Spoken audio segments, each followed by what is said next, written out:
விருச்சிக ராசி நேயர்களுக்கு எப்படி இருக்க போகுது இந்த புத்தாண்டு?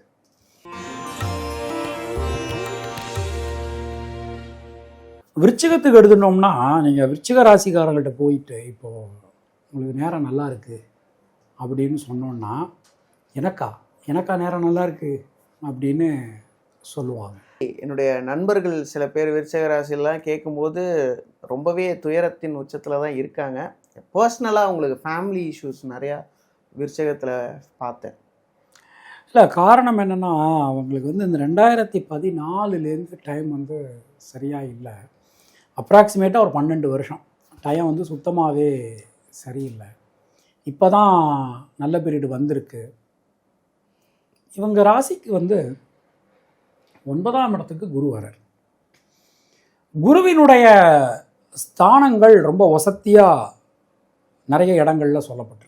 அதாவது குருவினுடைய ஸ்தான பலத்தை விட பார்வை பலம் அவருக்கு அதிகம்.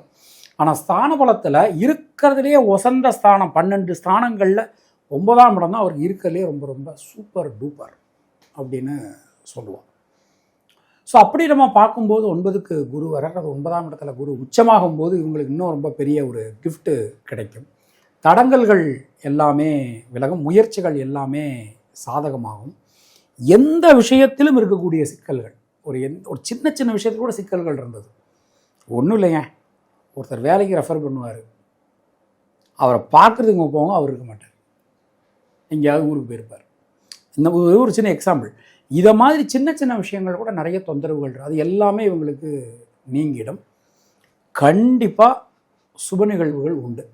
கல்வி, வேலைவாய்ப்பு, திருமணம், குழந்தை, வீடு, மண்மனை, வாகனம் எல்லாமே ரொம்ப ரொம்ப சிறப்பாக இருக்குது. எதை தொட்டாலும் சக்ஸஸ் அப்படி அமைஞ்சிருக்கு விருச்சிக ராசி. ஓகே சார், இப்போ அவங்க வழிபட வேண்டிய தெய்வங்க சார்? கிராம தெய்வ வழிபாடு பண்ணணும். அதாவது நம்ம பூர்வீக கிராமத்தில் கிராம தெய்வம் இருக்கும். இன்றைக்கி நம்ம இதெல்லாம் மறந்துட்டோம். நம்ம பூர்வீக கிராமத்தில் குலதெய்வம் மாதிரி சொல்கிறீங்களா? குலதெய்வம் வேற, கிராம தெய்வம் வேற. குலதெய்வங்கிறது நம்ம குடும்பத்திற்கான தெய்வம், அதுதான் குலதெய்வம். கிராம தெய்வங்கிறது நம்ம ஊரில், நம்ம பூர்வீக எல்லாருமே கிராமத்துலேருந்து வந்தவங்க இல்லையா? பூர்வீக கிராமத்தில் கிராம தெய்வம்னு ஒன்று இருக்கும். அந்த கிராம தெய்வத்தை வழிபாடு பண்ணிட்டு இருந்தாங்கன்னா ரொம்ப ரொம்ப நல்லாயிருக்கும்.